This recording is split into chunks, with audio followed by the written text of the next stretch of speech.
This is Pet Life Radio. Let's talk pets.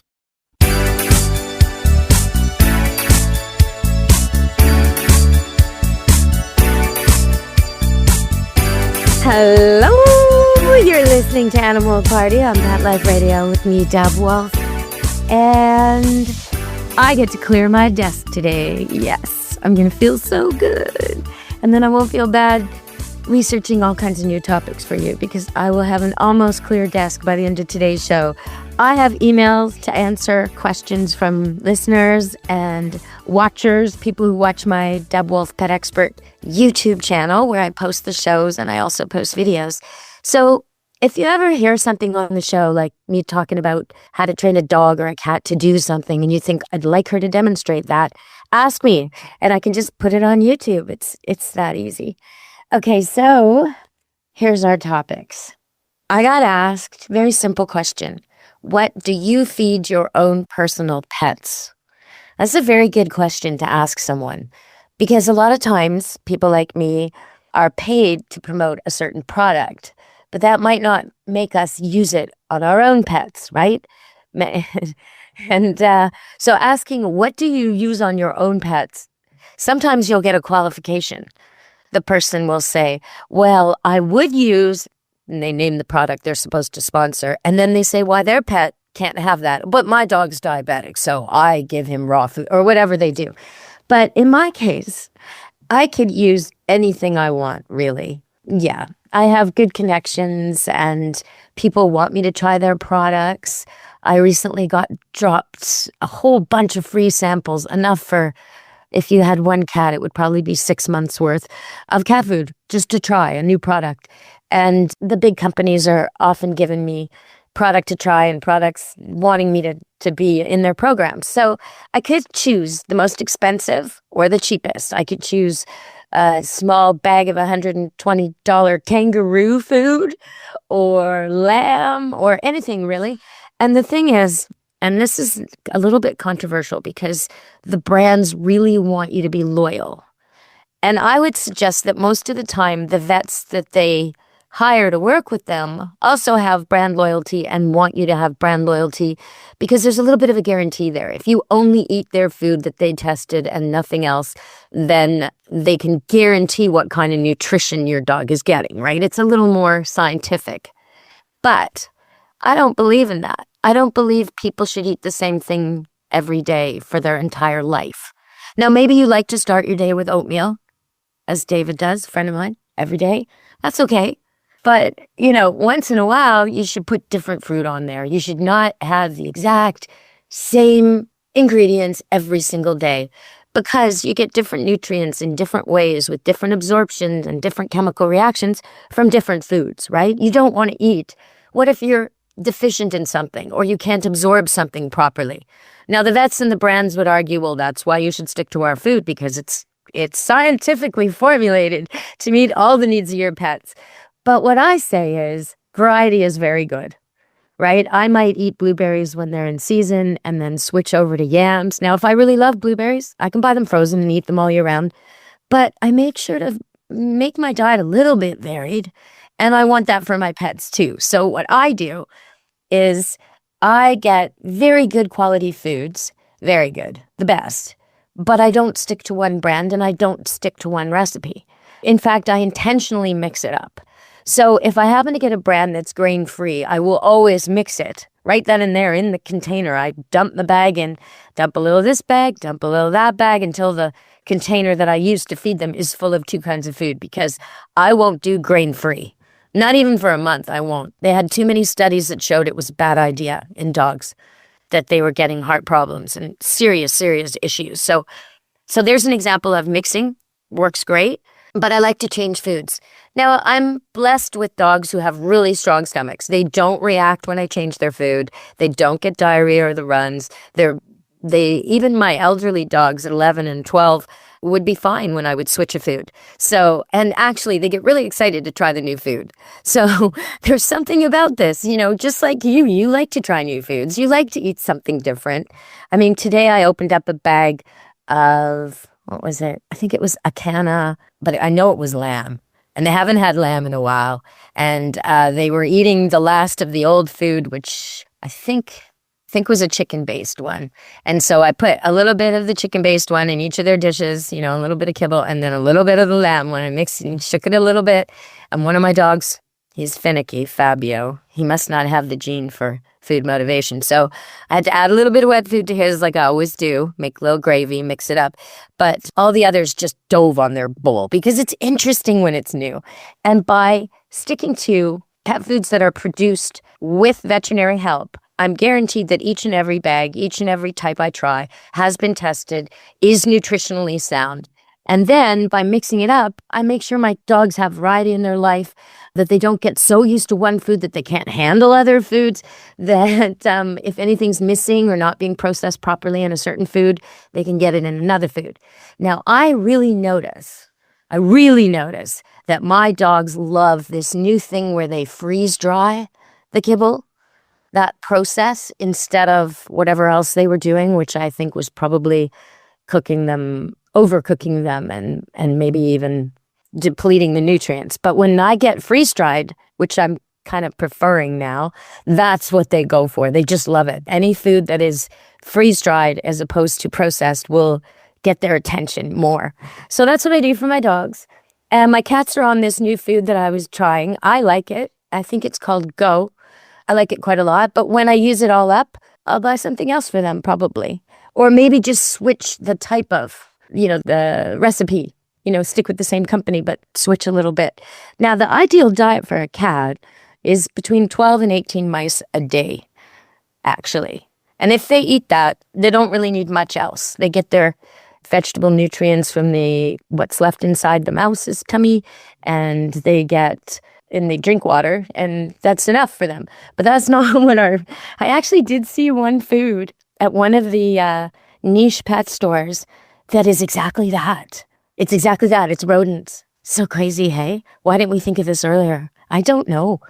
All right, well, I'm going to ask you a question on the break, and I hope you won't look it up, because it's kind of a mind-boggler if you don't look it up. So don't look it up, okay? All right, don't look it up. You got to be good. Don't look it up. See if you can figure out the riddle of the day, which is, where is the origin, from what country, from what part of the world did the Sphynx cat come from? Don't look it up. All right, stay tuned. We'll be back on Animal Party Pet Life Radio.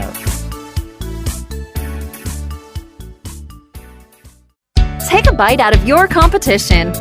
Advertise your business with an ad in Pet Life Radio podcasts and radio shows. There is no other pet-related media that is as large and reaches more pet parents and pet lovers than Pet Life Radio. With over 7 million monthly listeners, Pet Life Radio podcasts are available on all major podcast platforms. And our live radio stream goes out to over 250 million subscribers on iHeartRadio, Odyssey, TuneIn, and other streaming apps. For more information on how you can advertise on the #1 pet podcast and radio network, visit PetLifeRadio.com/advertise today. Let's Talk Pets on PetLifeRadio.com.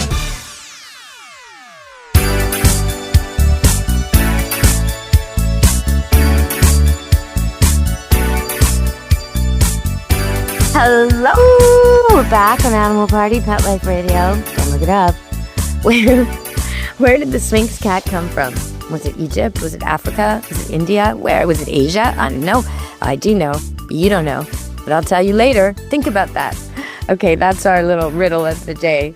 I want to give a thumbs up to this commercial on TV. And I've told you about this company before because they've had some good commercials. But they have it's Progressive Insurance. And they have this one commercial where they have AI, I guess, generated, CGI or whatever, fake. But they look real animals driving the cars. And so there's a ram driving one car, there's a llama pedestrian, there's a deer driving a car, there's a lion driving a car, there's a sloth keeping everybody, driving slowly, there's a badger, and there's a wolverine. And the thing about this commercial is they're all different types of drivers. So that's clever, right? The lion who has to be first, and the sloth who keeps everybody waiting, and the ram who bashes into stuff. I mean, it's so funny. But the animals are really true to themselves. I love this commercial. So well done, Progressive. Okay, got another question. Got another question from y'all. Somebody wants to know, my dog Pickle, we had to change her name because she gets herself into a pickle.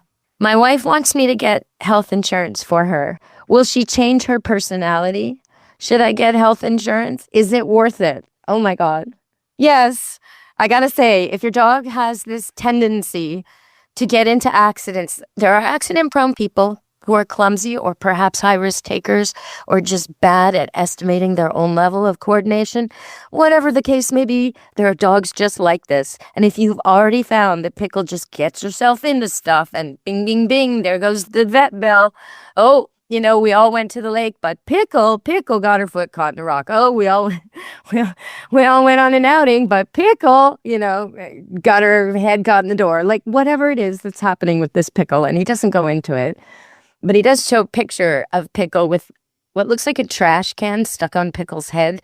So, yeah, get the health insurance. For some people, it's not worth it.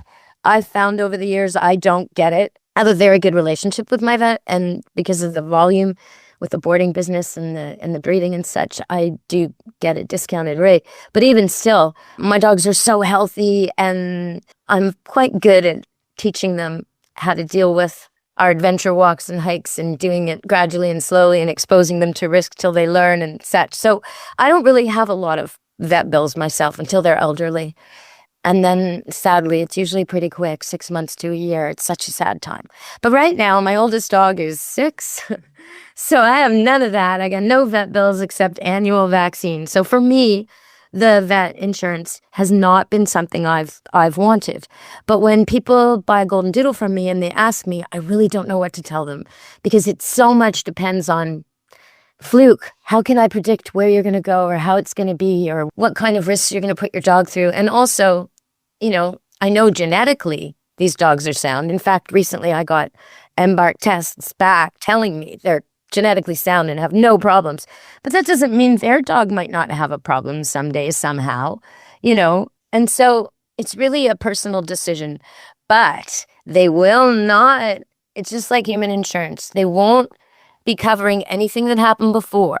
So if you're hemming and hawing, you should probably do it soon. And in a case of an accident-prone dog, do it right away because accidents cause long-term health problems sometimes. So get the insurance now. So later on, when all these accidents come to mean in arthritis or something else, or she really gets herself in a big pickle, an expensive one, maybe that garbage can had something in it that makes her swallow it, get stuck in her stomach, and now you got $3,000 bill. Okay, health insurance for Pickle. That's what I say on that one. I'm siding with the wife.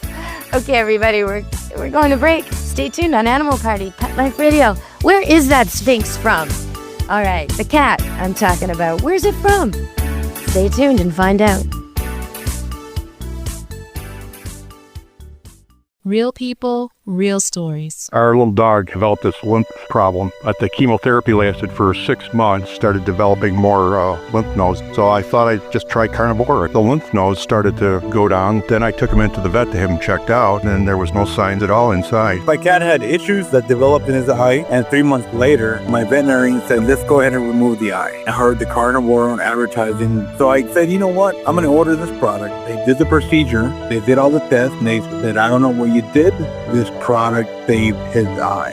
I've got a Labrador. She could hardly lift herself up off the floor. The treatment was chemotherapy. That's when I said, this could be the ticket. About 3 weeks, you could tell she was very alert. She was going on a 5-mile walk. She is just like prime again. Call 866-836-8735. That's 866-836-8735. Or visit carnivore.com. That's carnivora.com. Use promo code PETLIFE at checkout for 15% off your order at carnivora.com. Let's talk pets. Let's talk pets On Pet Life Radio. Pet Life Radio. PetLifeRadio.com.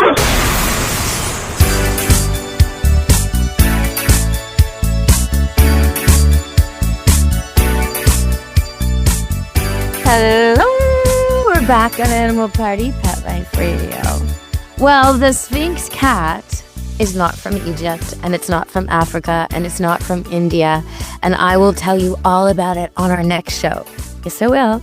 Oh, what a tease. Well, cats like to be teased. I gotta say, they do. They do. Cats do not like to just throw the toy at them like a dog does. Throw the toy, bring it back. Some cats will fetch, but they love a good tease. And they'll fetch even better if you tease them with the toy first. My good friend Dusty Rainbow, author of Raining Cats and Dogs and Kittens for Dummies, she said once on a show that what cats really want, they don't want a playmate the way dogs do. They want a prey mate. So most cats really do want you to pretend you're the prey or have a toy that's the prey, and then they get to stalk it and kill it and catch it and pretend. That's what they want. They're good imagination animals. Very good at imagination if you can think of it. And they also enjoy experiments with gravity, but you don't want to do that. That's knocking things off. Which, people always puzzle at that. Like, why does my cat do that? Why does my cat do that even when I'm not in the room? It's not attention getting. Why does my cat knock stuff off? Well, I remember back in the day, the David Letterman show, he used to do this running gag where he would stand on the top of a building and he would throw pumpkins. I think it was just after Halloween. He'd throw pumpkins off and they would watch them explode from the top. And it almost looked like reverse fireworks. It was kind of exciting. It's kind of cool to see them go splat and fly, and then they would do slow-mo. And that's what I think cats see when stuff falls off. They look at it and they go, look at that. So that's what's going on. All right, now, let's see. So yeah, the Sphynx cat, not from Egypt, not from Africa, not from India. Actually, and this surprised me probably the most, they're from Canada. Canada! They don't look like a Canadian animal. Normally an animal bred somewhere or that comes from the origin somewhere kind of suits the climate. So dogs from Canada, the Labrador has a lot of fat on it for the cold water. The Husky and Malamute, a lot of fur for the cold winter, right? This makes sense. And as you get south, you get the dogs bred are shorter haired and just different to suit the different weather, right? A Husky might be miserable in Florida. So it makes sense. This doesn't make sense to me. So we'll find out about that next week because I researched it and I want to share it with you. But we got more topics to cover today. Wild turkeys, people. I know I was telling you about them in Wisconsin. Yeah, well, you're not the only country that has wild turkeys pestering people. In Montreal, yep, we got some wild turkeys too. And they're attacking people. And in one case, there's footage of this man. He's just, I don't know, I think he's just walking. I don't know what he's doing. He's not a mail carrier. He's not a delivery man like the ones in Wisconsin. He's none of those things. He's walking along and he just gets surrounded and attacked to the point where someone else starts filming it. And a third person gets in their car and drives over and rescues him. So he has to jump in a car to get away from these wild turkeys. Yeah, I don't know. It's a strange world when the turkeys are attacking the people. It's a strange world. Okay. So yeah, it's not just in America though. I wonder if the rest of the world is having this problem and what's going on with this. So, okay. I wanted to talk to you a little bit more about communication before we end the show. I was talking about that last time, and I'm not sure if I told you about the study they did on humans, but I find it kind of interesting. They had a bunch of people work out, and then they took the shirts they were wearing. It smelled of workout sweat. And then they had another bunch of people who'd never been skydiving go skydiving. And they took those sweatshirts that smelled of skydiver sweat, I guess. First time skydiver sweat. And they took a random selection of people, and when they sniffed the sweatshirts that smelled like workouts, not much happened.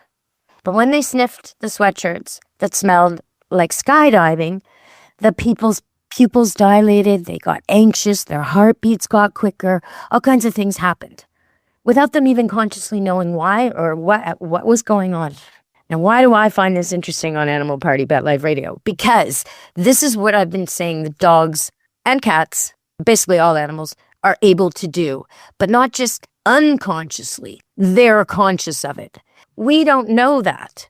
We don't know as we smell the sweatshirt that we're getting anxious, that something's making us nervous, that this isn't right. We don't know that it has to do with that shirt and something someone who wore it experienced. The dog does. So in my case, I might have a lot of trouble reading a smell of a person who smells like they're about to break into a house. I might smell it and my heart rate might increase and I might even get a little nervous or look around because this study is telling us that's what happens. But I wouldn't necessarily connect it to that man. My dog does. So in my case, I already trust the dog. If my dog gets anxious about a man, I watch that guy. I cross the street. I lock my door. So I'm reading my dog instead of reading myself, which is kind of crazy. But we're so out of touch with our own abilities, and most of us don't even read the animals around us. Most of us would just discipline the animal for trying to tell us, hey, watch out for that guy. You be nice. What do you mean be nice? Be nice to the guy who's got bad motives? Why? Why do I have to be nice to that guy who smells of blood? I don't want to be nice to that guy, the dog's thinking. So if you've got a well-trained dog that's otherwise good and well-behaved, and sometimes it's a little edgy or cagey or starts to try to push you away from oncoming strangers or steer you, take that direction because you might not realize what's going on, but your dog probably does. So let's end the show there. And for all the cat people who've been saying, talk more about cats. Okay, here's one. Before I end the show, there's a cat with an amazing job. That's somewhere in America. And what happened was this cat just wandered into this guide dog training facility one day. And they have all these dogs in training. It takes 2 years, and they have to learn obstacles, and they have to learn how to communicate. They have to learn loads and loads of things, including how to stop a human who's 5 feet something, 6 feet something, from bumping into tall objects that a dog would never even notice because he's only 2 feet off the ground, right? So lots of complicated training going on there. But the one thing they had a lot of trouble with was finding a way to teach these dogs to do their thing, even if there's a cat distraction. So this cat wanders in and right away makes itself at home. And it basically is had of distractions. It has its own cat bed. It wanders in and out of the pens. It wanders on the apparatus. Sometimes it's totally in the way. Sometimes it's like lying down on the obstacle course. All of this is delighting the trainers because this is exactly what they need. So kudos to that cat. Well done, buddy. Way to find a cushy life with a bunch of really sweet mush bucket lovey dogs. Nice one.